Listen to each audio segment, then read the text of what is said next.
Hello and welcome to the Recursion Cafe, where we play games from the discard pile. In today's game of Unmatched, we have Dan on the left and Chris on the right. Dan is playing Elektra, who is a melee character with 2 movement and only 7 health.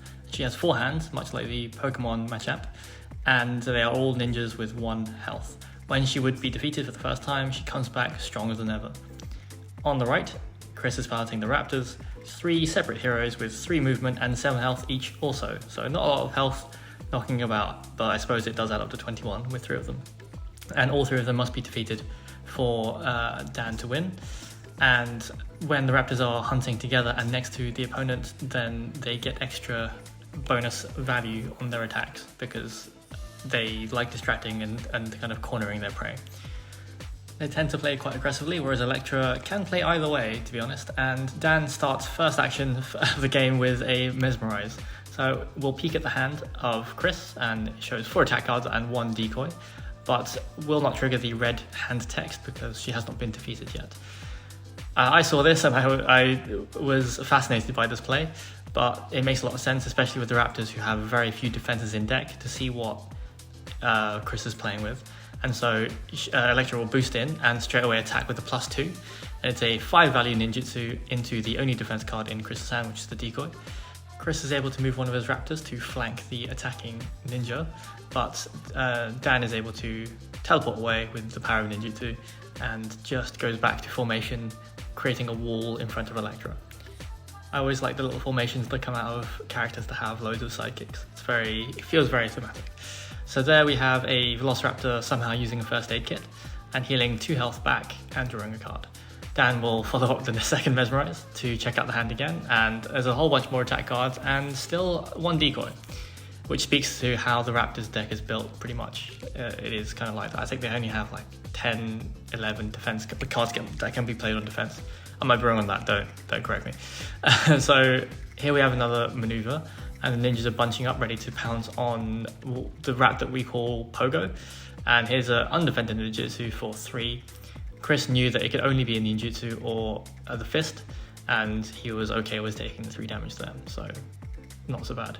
And of course the ninja will teleport back out of range, although he leaves his buddy still in range of Pogo. So here we have the Raptors circling around to attack from a different angle. This Raptor will attack, and it's a they remember, so just 2 damage and gain an action, which is quite nice for Chris to maintain card advantage and also draw through his deck to find those defense cards, which he may need if Dan continues to be aggressive and or when Elektra comes back and teleports next to him. So here we have some amount of maneuvering, ninjas clogging up the way just to make sure Elektra is protected, which is some good defensive play from Dan there. So here's the use of a scheme. The Raptor reads a map and is able to hit Elektra from across the map, and it will be a eviscerate into a Cloaked in Shadow. So no effects to cancel, it is simply 5 into 2 for 3 damage into Elektra. Elektra is down to 4 health, and the Raptors are looking reasonably healthy across most of them, and one is on 4 health as well. And Elektra takes her turn to use a scheme, and it's a recursion effect to get Mesmerized back into hand, which makes a lot of sense. Having that intel on what Chris has in hand is really important when deciding whether or not to attack and or defend. So currently one of the ninjas taking the high ground with that fire hydrant. It looks like he's going to come under some fire, and the 2 Raptors attack, which means it'll be +1 value, and it's an ambush, so it's a 3 value ambush, but it also discards a random card from Dan's hand, and it looks like it's a Psy. So that would have been a 6 value attack had it not been into an undefended 1 health minion. But this card is good. So here's Mesmerize, again the 3rd Mesmerize of the game, and now Chris's hand is looking a bit more balanced, so there's 3 potential defenses in there and 3 attack cards. Good job there on drawing up and making sure you have a strong hand ready for the potential double Mesmerize play when Elektra comes back. So Elektra will move on in. Dan's plan probably is to just try and get as much done before Elektra dies in the first time. Speaking of which, here is an 8 value Mystic Assassin into a feint. It's only 6 because the feint cancels the item. However, it also cancels the self damage that Elektra takes. So that's 4 damage through to a Raptor, taking it out, as well as Dan saving 3 damage because it was cancelled. Not a great turn there for Chris, unfortunately. but that was a solid play from Dan to make sure he hedged his bets either way. Here's an ambush into a snake root clan, so the ninja will take it to the face, but there is a random discard involved, and Dan's looking low on cards now. It's a fist that's gone, which is important.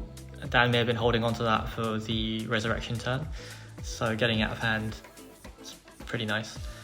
And Elektra will then back up. I imagine it's Chris's plan at this point to take advantage of the fact that Dan only has 3 cards in hand and go on the offense. But he's a while away and he can't flank Elektra with both Raptors for the extra value. So one Raptor will count the last remaining battlefield item and another one will go in and attack. And it looks like, is there going to be defense? There is. So it's a disengage into a snake root clan. So once again, the ninja takes it for their leader and Chris is able to disengage his Raptor to another space in his zone. I think Dan here is considering taking the damage, and I think he will. So no swap there with the ninja. Elektra wanted to be up on the front line and would take the 3 damage for her minion. But instead, Elektra would just kind of saunter away. Maybe she wanted that body to block in case the Raptors wanted to come in on both sides. So there's they remember taking out that ninja and gaining action, and Chris will maneuver again and just walk Elektra back into a corner and just be threatening. So Elektra will step into the fray, it looks like. We'll step past the fray to not be directly in between 2 Raptors, which makes a lot of sense. And then we'll attack. And it's a Mystic Assassin into an Eaten Alive. That's probably the best defense Chris could have put out, even if he didn't get the effect. So Elektra goes for full value, getting that 6 out and taking minimal consequential damage that mattered, and is removed from the board.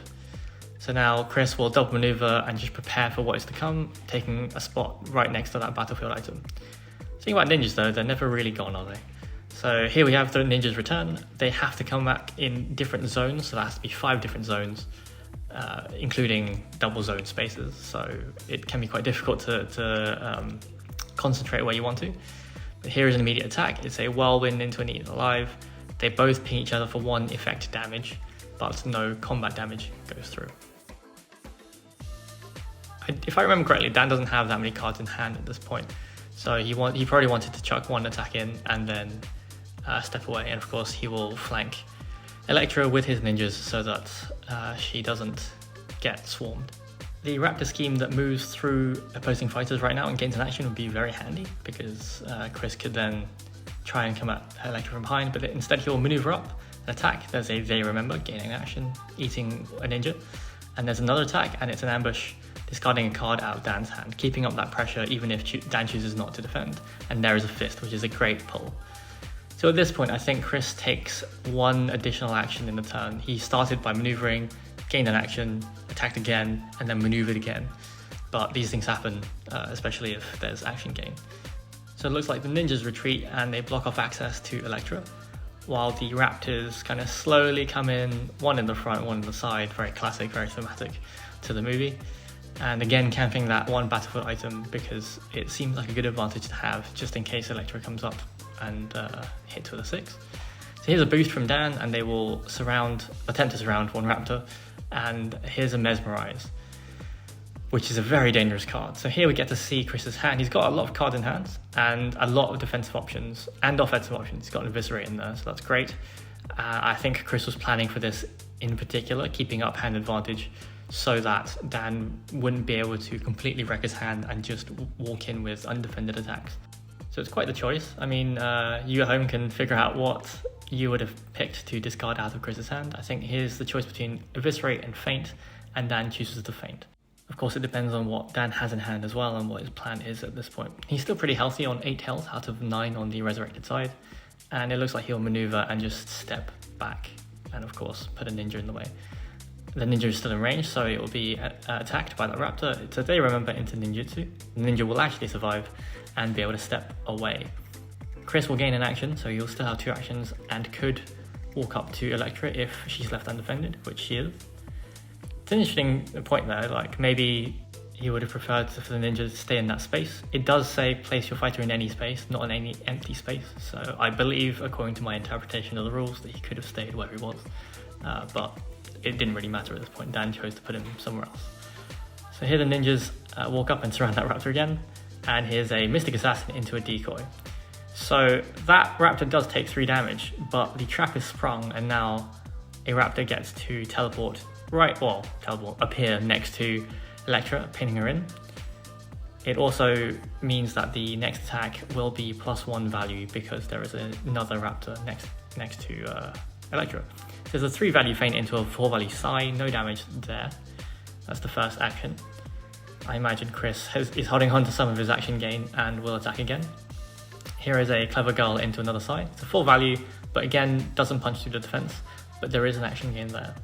Here's another follow-up attack. It looks like there's no defense, and it's a Clever Girl again. So that's a 4 value Clever Girl into an action gain. Elektra is down on health. There's one more action, no defense, and there is a 6 value Eviscerate for the game. So there we are. The Raptors take it, and the ninjas in Hell's Kitchen have been devoured by these very hungry dinosaurs. Well played from both players. One thing I made sure to tell Dan after the game was that it was really refreshing to see Elektra being played so differently, so aggressively, instead of the kind of default method of just holding onto your early cards and surviving until you come back and then just going fist into fist into fist into a mystical assassin. So, or even an exhaustion game, which would have been interesting against the Raptors because they are so aggressive, but they also go through their deck quite quickly. But in the end, a really explosive game from both players, really well played.